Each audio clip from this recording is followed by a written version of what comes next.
Hi, Paul Avins here, and welcome to this video training turbo tip for you, where we're going to talk about the power of having a clearly defined business dashboard, why you need it and why it's important in your business. Well, hey, we all kind of have been in cars and driven cars, and we're aware that if we're going to push our business forward down the road to growth, the road to success, we need to be able to track what's happening and get feedback. If you're not getting feedback, you're going to end up in a bit of a mess, going into a corner too fast or running out of fuel at the wrong time.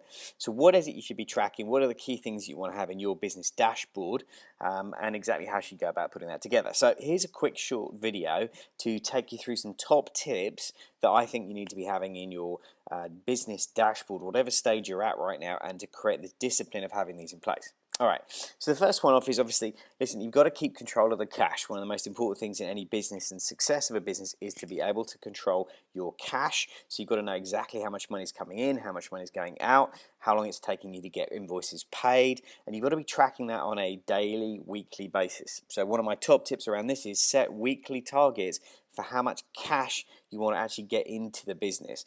Okay, so whether that's you personally or someone in your team getting cash in, set daily, weekly targets for how much cash you want to get in, and make sure that at a very minimum every week you're reporting on your debtors and creditors and what you're doing to bring those in and keep on top of the cash. Cash management is critical. Okay, lack of profitability doesn't kill you in the short term, but lack of cash is fatal. All right, so after cash, what's most important? Well, the second most important thing you really want to be tracking in your business dashboard is a solid sales pipeline. So why is this so important? Well, because you know what, it's going to fluctuate, but sales are the booster in your engine. They get you to go forward at a faster rate, and they are the future fuel for both profits and cash to keep you moving. All right, so if you look at your sales pipeline and it isn't solid, and if you've got gaps 3 and 4 months out, then you're going to have potentially cash flow issues coming down the track. It is your early warning system. So how good is your sales reporting system? How much time do you put in the diary to look at the sales pipeline, look who's in there for 3-6 months away in terms of product sales? And if you are in a retail type business and you want to project your sales, what have you done to date, year to date? How much are you up on last year or down? And then that's a way to project forward what you think may be coming in. So in a retail environment, best way to project your sales pipeline would be to look at past performance and project forward. In a business to business environment, you want to be actually looking at who are your target prospects, what percentage of closing ability do you think they've got, and how likely is that to come through and when.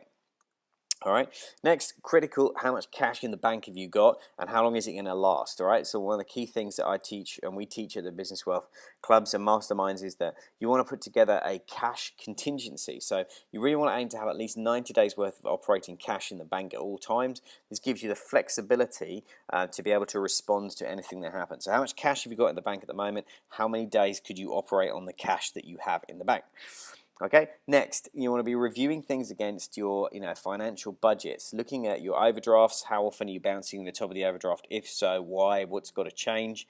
If you have a cash gap between when you have to pay for stock and when you're getting paid for the service you deliver, what is your average cash gap running at? Is it 50, 60, 100 days? Is it 30 days? Is it 7 days? Because maybe you want to change your payment terms on your contracts or your invoicing to reduce this and reflect it down.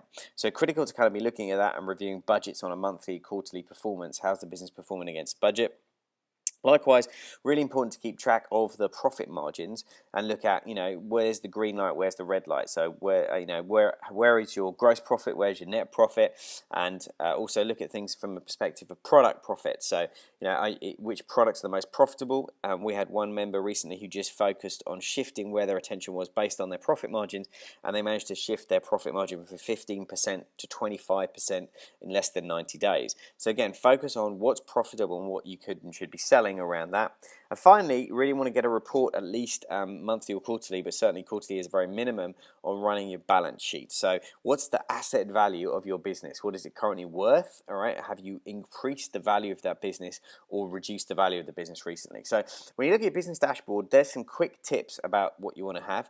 The way to operate it though is to use these 5 very simple rules. Number 1, define the number. Define the number that you want to have and you're shooting for, the target, the budget, the cash in the bank. Define the number. Number 2, track that number. So how close to the target number are you? And number 3, monitor the variance, right? So look for management by exception. When you're driving your car down the road very fast, you don't look in detail at all the dials. You look at the main ones like cash in the bank, because that's really critical, sales pipeline, cash flow, budgets. Those are the ones you look at really quickly, because they give you the instant feedback about how fast you're moving and how quickly you're likely to get into trouble.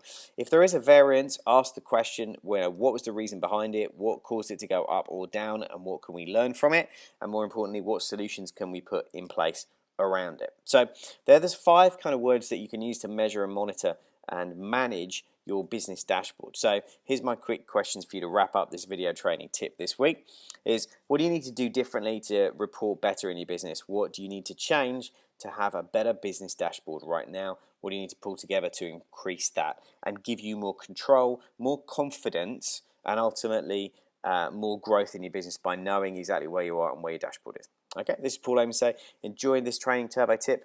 We look forward to seeing you back here again soon for some more. Bye for now.